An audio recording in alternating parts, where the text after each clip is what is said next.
This is part 1 of the book Tao Te Ching by Laozi, read by Robbie from RNDM Architects. I hope you enjoy it. Part 1. Number 1. The Tao that can be trodden is not the enduring and unchanging Tao. The name that can be named is not the enduring and unchanging name. Conceived of as having no name, it is the originator of heaven and earth. Conceived of as having a name, it is the mother of all things. Always without desire, we must be found. If it's deep mystery, we would sound. But if desire always within us be, its outer fringe is all that we shall see.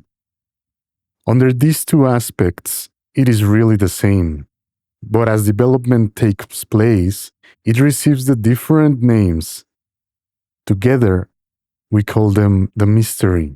Where the mystery is the deepest is the gate of all that is subtle and wonderful. Number 2. All in the world know the beauty of the beautiful, and in doing this, they have the idea of what ugliness is. They all know the skill of the skillful, and in doing this, they have the idea of what the want of skill is. So it is that existence and non-existence give birth to the idea of the other. That difficulty and ease produce the idea of the other. That length and shortness fashion out the figure of the other. That the ideas of height and lowness arise from the contrast of the one with the other. That the musical notes and tones become harmonious through the relation of one with another, and that being before and behind give the idea of one following another. Therefore, the sage manages affairs without doing anything and conveys his instructions without the use of speech. All things spring up, and there is no one which declines to show itself. They grow, and there is no claim made for their ownership. They go through their processes, and there is no expectation of a reward for the results. The work is accomplished, and there is no resting in it as an achievement. The work is done, but how no one can see. 'Tis this that makes the power not cease to be. Number 3. Not to value and employ men of superior ability is the way to keep the people from rivalry among themselves. Not to price articles which are difficult to procure is the way to keep them from becoming thieves. Not to show them what is likely to excite their desires is the way to keep their minds from disorder. Therefore the sage, in the exercise of his government, empties their minds, fills their bellies, weakens their wills, and strengthens their bones. He constantly tries to keep them without knowledge and without desire. And where there are those who have knowledge, to keep them from presuming to act on it. When there is this abstinence from action, good order is universal. Number 4. The Tao is like the emptiness of a vessel, and in our employment of it, we must be on our guard against all fullness. How deep and unfathomable it is, as if it were the honored ancestor of all things. We should blunt our sharp points and unravel the complications of things. We should attemper our brightness and bring ourselves into agreement with the obscurity of others. How pure and still the Tao is, as if it would ever so continue. I do not know whose son it is. It might appear to have been before God. Number 5. Heaven and earth do not act from the impulse of any wish to be benevolent. They deal with all things as the dogs of grass are dealt with. The sages do not act from any wish to be benevolent. They deal with the people as the dogs of grass are dealt with. May not the space between heaven and earth be compared to a bellows? 'Tis emptied, yet it loses not its power. 'Tis moved again, and sends forth air the more. Much speech to swift exhaustion lead we see. Your inner being guard, and keep it free. Number 6. The valley spirit dies not, the same. The female mystery thus do we name. Its gate, from which at first they issued forth, is called the root from which grew heaven and earth. Long and unbroken does its power remain, used gently and without the touch of pain. Number 7. Heaven is long enduring, and earth continues long. The reason why heaven and earth are able to endure and continue thus long is because they do not live of or for themselves. This is how they are able to continue and endure. Therefore, the sage puts his own person last, and yet it is found in the foremost place. He treats his person as if it were foreign to him, and yet that person is preserved. Is it not because he has no personal and private ends that therefore such ends are realized? Number 8. The highest excellence is like that of water. The excellence of water appears in its benefiting all things, and in its occupying, without striving to the contrary, the low place which all men dislike. Hence its way is near to that of the Tao. The excellence of a residence is in the suitability of the place. That of the mind is in abysmal stillness. That of associations is in their being with the virtues. That of government is in its securing good order. That of the conduct of affairs is in its ability. And that of the initiation of any movement, it's in its timeliness. And when one with the highest excellence does not wrangle about his low position, no one finds fault with him. Number 9. It is better to leave a vessel unfilled than to attempt to carry it when it is full. If you keep filling a point that has been sharpened, the point cannot long preserve its sharpness. When gold and jade fill the hole, their possessor cannot keep them safe. When wealth and honors lead to arrogancy, this brings its evil on itself. When the work is done and one's name is becoming distinguished, to withdraw into obscurity is the way of heaven. Number 10.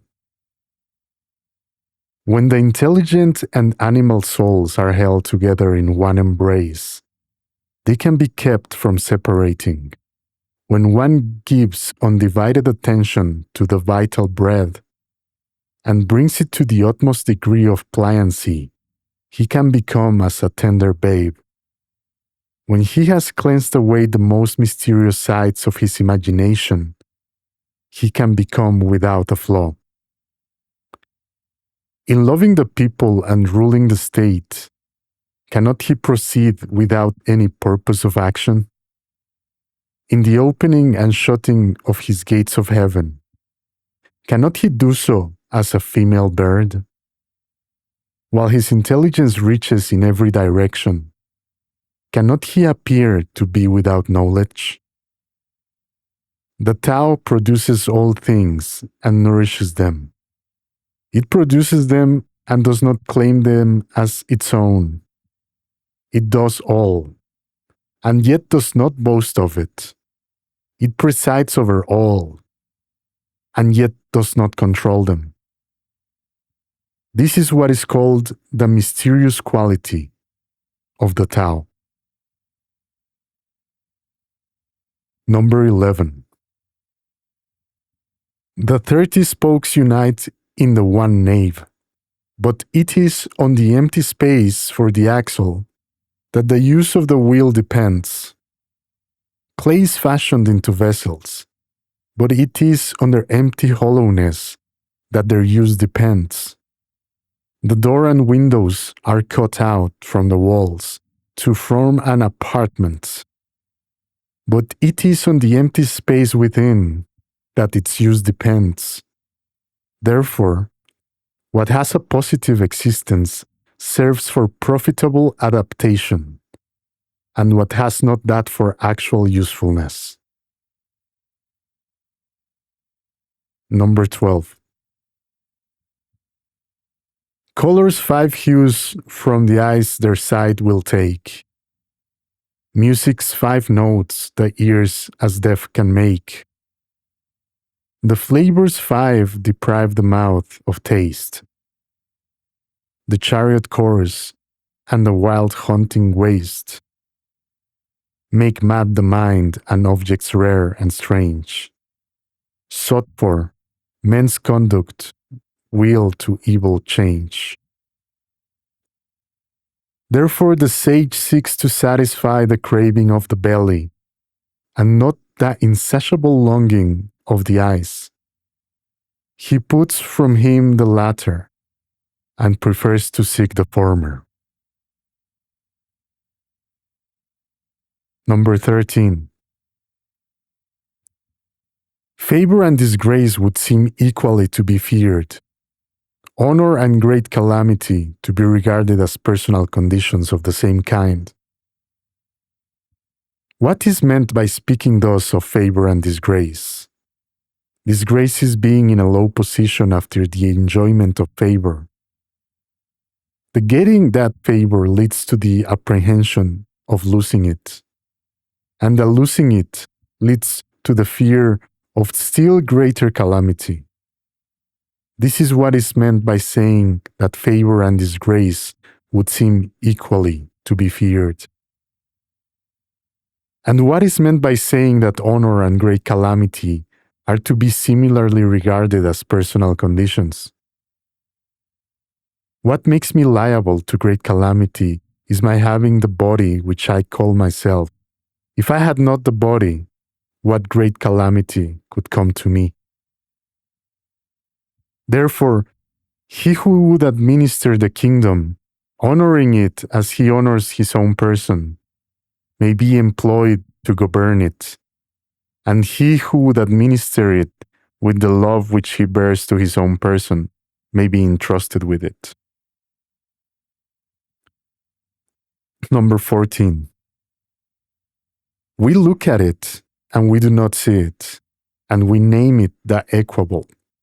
We listen to it and we do not hear it, and we name it the inaudible.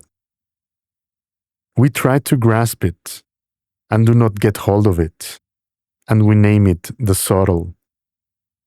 With these 3 qualities, it cannot be made the subject of description, and hence we blend them together and obtain the one.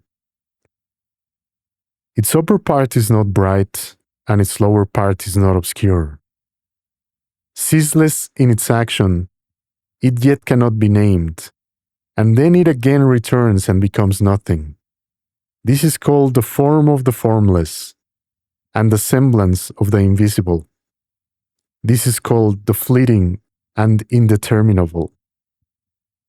We meet it and do not see its front. We follow it and do not see its back. When we can lay hold of the Tao of all to direct the things of the present day, and are able to know it as it was of old in the beginning, this is called unwinding the clue of Tao.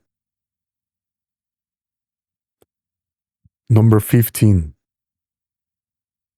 The skillful masters of the Tao in all times, with a subtle and exquisite penetration, comprehend its mysteries, and were deep also so as to elude men's knowledge. As they were thus beyond men's knowledge, I will make an effort to describe of what sort they appear to be. Shrinking looked they like those who wade through a stream in winter, irresolute like those who are afraid of all around them, grave like a guest in awe of his host, evanescent like ice that is melting away, unpretentious like wood that has not been fashioned into anything, vacant like a valley, and dull like muddy water. Who can make the muddy water clear? Let it be still, and it will gradually become clear. Who can secure the condition of rest? Let movement go on, and the condition of rest will gradually arise. They who preserve this method of the Tao do not wish to be full of themselves. It is through their not being full of themselves that they can afford to seem worn and not appear new and complete.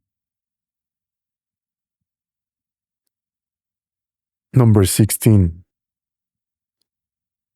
The state of vacancy should be brought to the utmost degree, and that of stillness guarded with the unwavering vigor.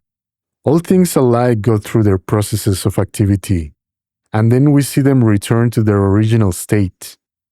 When things in the vegetable world have displayed their luxuriant growth, we see each of them return to its roots. This returning to the roots is what we call the state of stillness. And that stillness may be called a reporting that they have fulfilled their appointed end. The report of that fulfillment is the regular, unchanging rule. To know that unchanging rule is to be intelligent. Not to know it leads to wild movements and evil issues.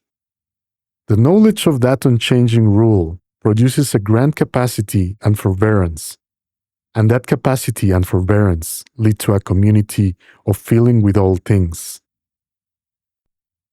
From this community of feeling comes a kingliness of character, and he who is king-like goes on to be heaven-like. In that likeness to heaven he possesses the Tao. Possessed of the Tao, he endures long, and to the end of his bodily life is exempt from all danger of decay. Number 17. In the highest antiquity, the people did not know that there were their rulers. In the next age, they loved them and praised them. In the next, they feared them. In the next, they despised them. Thus it was that when faith in the Tao was deficient in the rulers, a want of faith in them ensued in the people. How irresolute did those earliest rulers appear, showing by their reticence the importance which they set upon their words. Their work was done, and their undertakings were successful, while the people all said, "We are as we are of ourselves." Number 18. When the great Tao, way or method, ceased to be observed, benevolence and righteousness came into vogue. Then appeared wisdom and shrewdness, and there ensued great hypocrisy. When harmony no longer prevailed throughout the 6 kingships, filial sons found their manifestation. When the states and clans fell into disorder, loyal ministers appeared. Number 19. If we could renounce our sageness and discard our wisdom, it would be better for the people 100-fold. If we could renounce our benevolence and discard our righteousness, the people would again become filial and kindly. If we could renounce our artful contrivances and discard our scheming for gain, there would be no thieves nor robbers. Those three methods of government thought olden ways in elegance did fail, and made these names their want of worth to veil, but simple views and courses plain and true, with selfish ends and many lusts eschew. Number 20. When we renounce learning, we have no troubles. The ready yes and flattering yeah. Small is the difference they display, but mark their issues, good and ill. What space the gulf between shall fill. What all men fear is indeed to be feared. But how wide and without end is the range of questions asking to be discussed? The multitude of men look satisfied and pleased, as if enjoying a full banquet, as if mounted on a tower in spring. I alone seem listless and still, my desires having as yet given no indication of their presence. I am like an infant which has not yet smiled. I look dejected and forlorn, as if I had no home to go to. The multitude of men all have enough and to spare. I alone seem to have lost everything. My mind is that of a stupid man. I am in a state of chaos.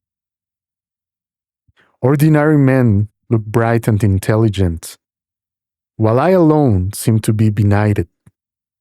They look full of discrimination, while I alone am dull and confused. I seem to be carried about as on the sea, drifting as if I had nowhere to rest.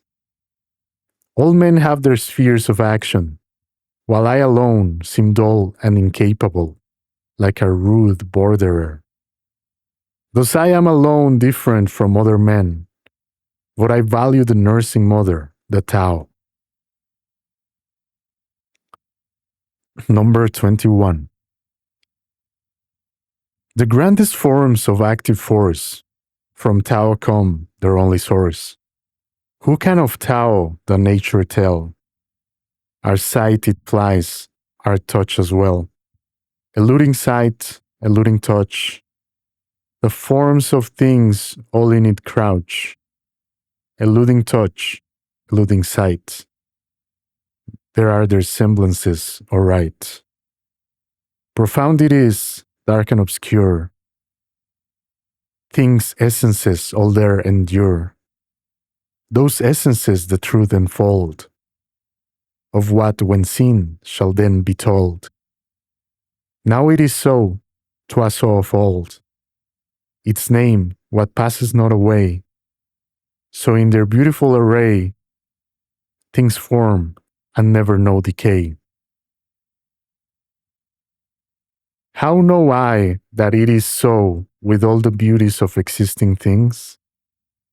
By this nature of the Tao.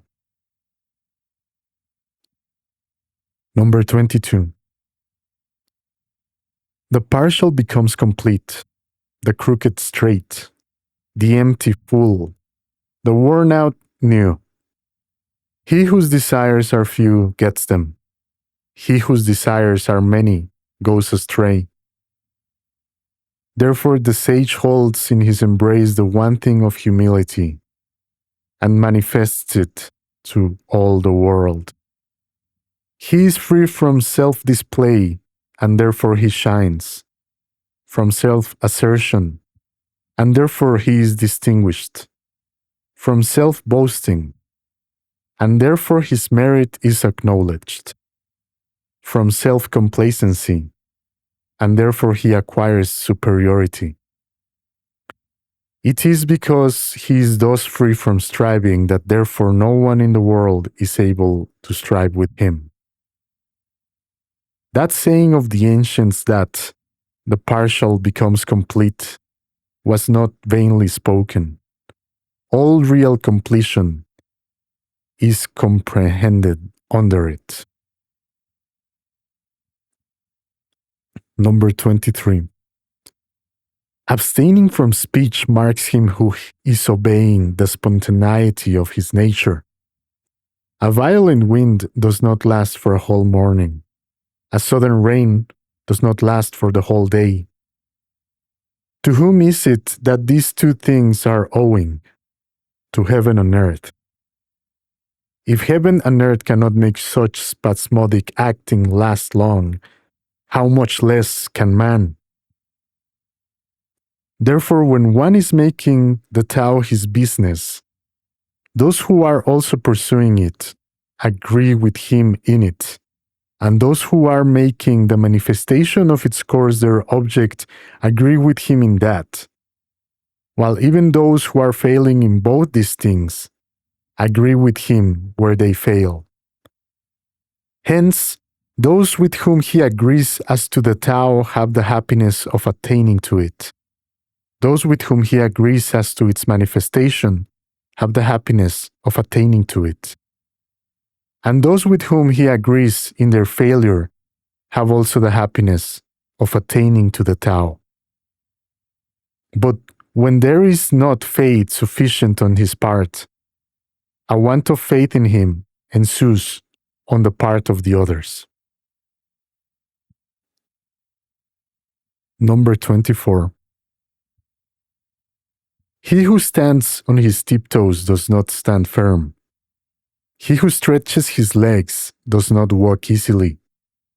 So, he who displays himself does not shine. He who asserts his own views is not distinguished. He who vaunts himself does not find his merit acknowledged. He who is self-conceited has no superiority allowed to him.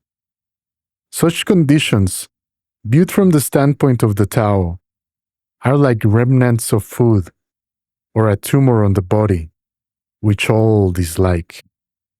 Hence those who pursue the course of the Tao do not adopt and allow them. Number 25. There was something undefined and complete, coming into existence before heaven and earth. How still it was and formless, standing alone and undergoing no change, reaching everywhere and in no danger of being exhausted. It may be regarded as the mother of all things. I do not know its name, and I give it the designation of the Tao, the way or course. Making an effort further to give it a name, I call it the Great. Great, it passes on in constant flow. Passing on, it becomes remote. Having become remote, it returns. Therefore the Tao is great. Heaven is great. Earth is great. And the Sage King is also great. In the universe there are 4 that are great, and the Sage King is one of them. Man takes his law from the earth takes its law from heaven. Heaven takes its law from the Tao. The law of the Tao is its being what it is. Number 26. Gravity is the root of lightness, stillness the ruler of movement. Therefore a wise prince, marching the whole day, does not go far from his baggage wagons. Although he may have brilliant prospects to look at, he quietly remains in his proper place, indifferent to them. How should the lord of a myriad chariots carry himself lightly before the kingdom? If he do act lightly, he has lost his root of gravity.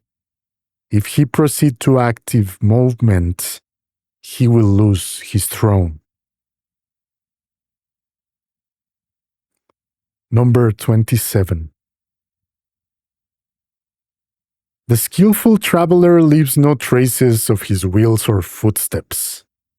The skillful speaker says nothing that can be found fault with or blamed. The skillful reckoner uses no tallies. The skillful closer needs no bolts or bars, while to open what he has shut will be impossible. the skillful binder uses no strings or knots, while to unloose what he has bound will be impossible. In the same way, the sage is always skillful at saving men, and so he does not cast away any man. He is always skillful at saving things, and so he does not cast away anything. This is called hiding the light of his procedure. Therefore, the man of skill is a master to be looked up to by him who has not the skill, and he who has not the skill is the helper of the reputation of him who has the skill. If the one did not honor his master, the other did not rejoice in his helper. An observer, though intelligent, might greatly err about them. This is called the utmost degree of mystery. Number 28. Who knows his manhood's strength, yet still his female feebleness maintains? As to one channel flow the many drains, all come to him, yeah, all beneath the sky. Thus he the constant excellent retains, the simple child again, free from all stains. Who knows how white attracts, yet always keeps himself within black's shade, the pattern of humility displayed in view of all beneath the sky. He in the unchanging excellence arrayed, endless return to man's first state has made. Who knows how glory shines, yet loves disgrace, nor err for its pale. Behold his presence in a spacious veil, to which men come from all beneath the sky. The unchanging excellence completes its tale. The simple infant man, in him we hail. The unwrought material, when divided and distributed, forms vessels. The sage, when employed, becomes the head of all the officers of the government, and in his greatest regulations he employs no violent measures. Number 29. If anyone should wish to get the kingdom for himself, and to effect this by what he does, I see that he will not succeed. The kingdom is a spirit-like thing, and cannot be got by active doing. He who would so win it, destroys it. He who would hold it in his grasp, loses it. The course and nature of things is such that what was in front is now behind. What warmed anon we freezing find. Strength is of weakness of the spoil. The story in ruins mocks our toil. Hence the sage puts away excessive effort, extravagance, and easy indulgence. Number 30. He who would assist the Lord of Men in harmony with the Tao will not assert his mastery in the kingdom by force of arms. Such a course is sure to meet with its proper return. Wherever a host is stationed, briars and thorns spring up. In the sequence of great armies, there are sure to be bad years. A skillful commander strikes a decisive blow and stops. He does not thereby continuing his operations to assert and complete his mastery. He will strike the blow, but will be on his guard against being vain or boastful or arrogant in consequence of it. He strikes it as a matter of necessity. He strikes it, but not from a wish for mastery. When things have attained their strong maturity, they become old. This may be said to be not in accordance with the Tao, and what is not in accordance with it soon comes to an end. Number 31. Now arms, however beautiful, are instruments of evil omen, hateful, it may be said, to all creatures. Therefore they who have the Tao do not like to employ them. The superior man ordinarily considers the left hand the most honorable place, but in time of war, the right hand. Those sharp weapons are instruments of evil omen, and not the instruments of the superior man. He uses them only on the compulsion of necessity. Calm and repose are what he prizes. Victory by force of arms is to him undesirable. To consider this desirable would be to delight in the slaughter of men, and he who delights in the slaughter of men cannot get his will in the kingdom. On occasions of festivity, to be on the left hand is the prized position. On occasions of mourning, the right hand. The second in command of the army has his place on the left. The general commanding in chief has his on the right. His place, that is assigned to him as in the rites of mourning. He who has killed multitudes of men should weep for them with the bitterest grief. And the victor in battle has his place rightly according to those rites. Number 32. The Tao, considered as unchanging, has no name. Though in its primordial simplicity it may be small, the whole world dares not deal with one embodying it as a minister. If a feudal prince or the king could guard and hold it, all would spontaneously submit themselves to him.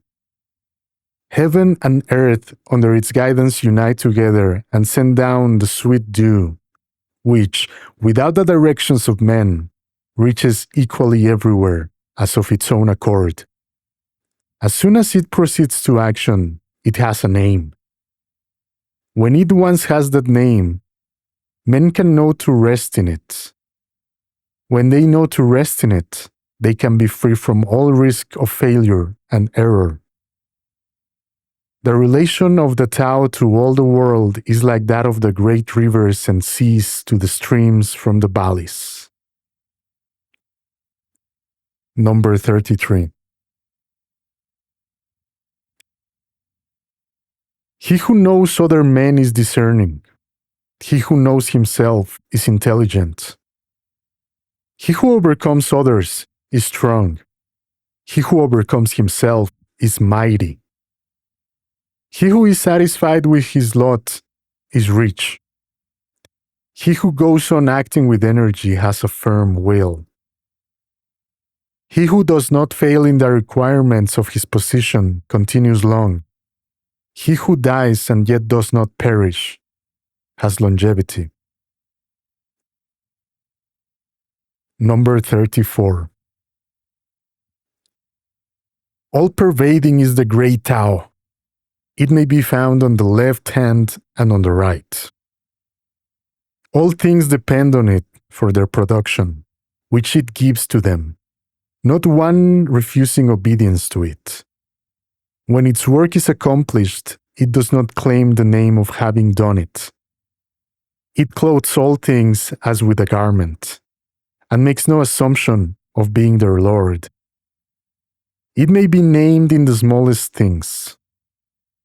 All things return to their root and disappear, and do not know that it is it which presides over their doing so. It may be named in the greatest things. Hence the sage is able in the same way to accomplish his great achievements. It is true he is not making himself great that he can accomplish them. Number 35. To him who holds in his hands the great image of the invisible Tao, the whole world repairs.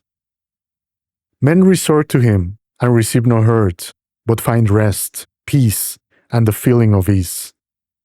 Music and dainties will make the passing guest stop for a time. But though the Tao as it comes from the mouth seems insipid and has no flavor, though it seems not worth being looked at or listened to, the use of it is inexhaustible. Number 36. When one is about to take an inspiration, he is sure to make a previous expiration. When he is going to weaken another, he will first strengthen him. When he is going to overthrow another, he will first have raised him up. When he is going to despoil another, he will first have made gifts to him. This is called hiding the light of his procedure.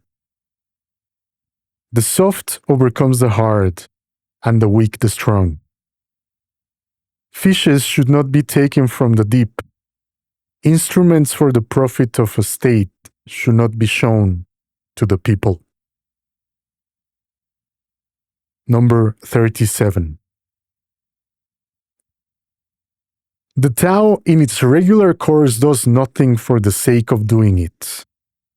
And so there is nothing which it does not do.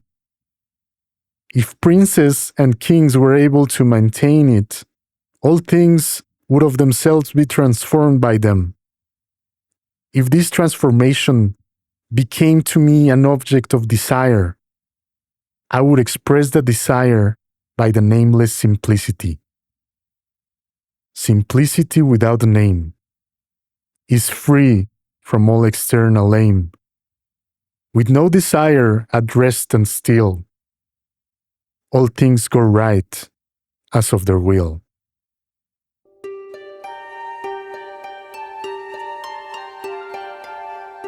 This has been part 1.